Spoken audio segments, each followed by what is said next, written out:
இருந்தீங்க? கரெக்டா இப்போ வரீங்க. நாங்க ஜெயிச்சிருவோம்னு பயந்தானே? சொல்லியா? உங்க கார்ப்பரேட் எச்சத்தனத்தெல்லாம் எதுக்குடா கார் ரேசிங்ல கொண்டு வந்து சொரக்குறீங்க? சார் சாரி வாங்க பேசிக்கலாம். Sir I'm sorry sir. Upgrade பண்ணலனா கதை முடிஞ்சது.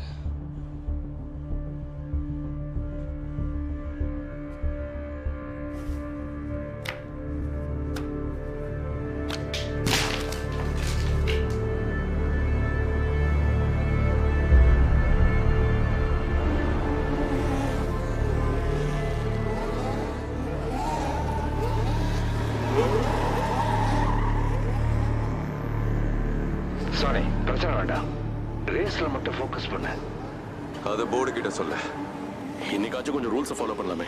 ஆமா, போலாத ரூல்ஸ் நம்ம காப்பேக்கிறதுக்குன்னே வச்சிருக்கானுங்க. எப்படியாவது லேப் 1 கிளியர் பண்ண வச்சிரு. சானி, ஒரு டென்ஷன் இல்லாம ஃபோக்கஸ் பண்ணி ஓட்டுங்க. ஓகே?